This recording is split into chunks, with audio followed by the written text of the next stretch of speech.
Okay, so this is a fun problem about symmetries and rotations and reflections.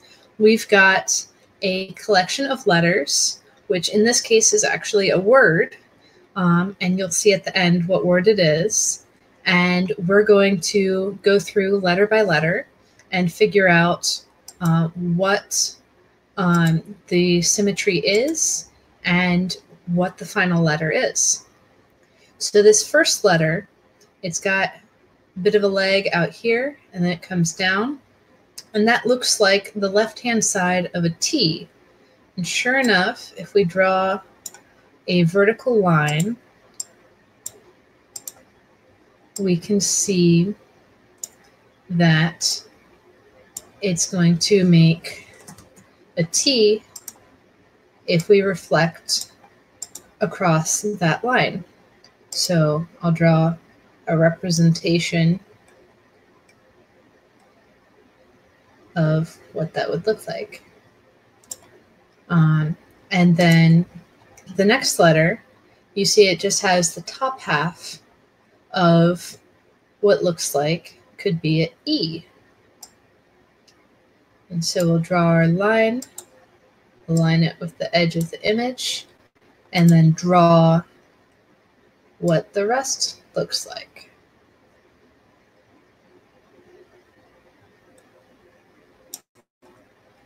And this next one is a little bit more tricky because it's not a reflection, it's a rotation. And you can see this piece and the next piece look like they belong together, and that's because they do. So I'll draw a little circle here for the reflection on both of them, or sorry, the rotation on both of them, and it's going to be a twofold rotation, and we're going to end up with S's.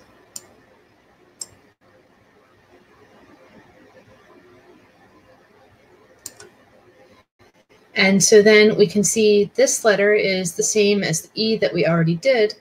So we're going to go ahead and select those items, maybe not. We're going to draw those again,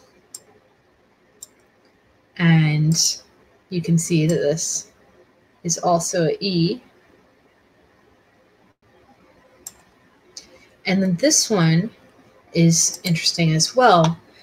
You can see that it actually does pair with the next letter, and it has a diagonal plane of symmetry.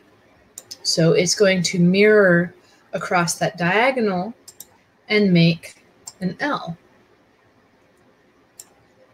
And in the same way, the next one is going to mirror back across that line of symmetry and make the vertical part of the L.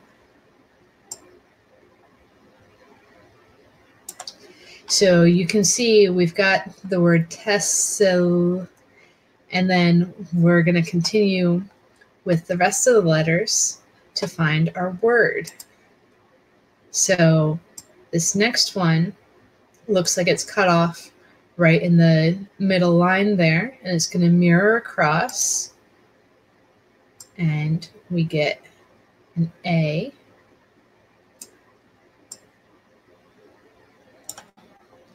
And then this is the other half of the T from the beginning, so we'll get another T there.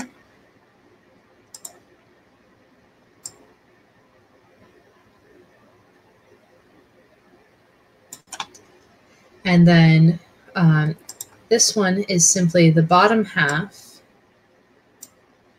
of a letter, and I bet you can see that it's I. So capital I. It just doesn't have the feet or top of some fonts. And then similar to that letter, the next one is also mirrored horizontally, and that is going to be an O.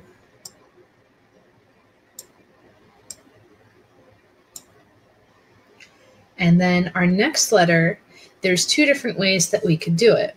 It could be either mirrored vertically, or in this case, since I know what word it's trying to spell, I am pretty sure that it's going to be a twofold rotational symmetry about that point, and we get the letter N.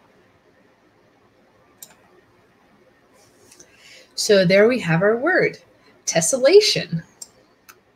And tessellations are great. You can see a couple of them behind me on the wall.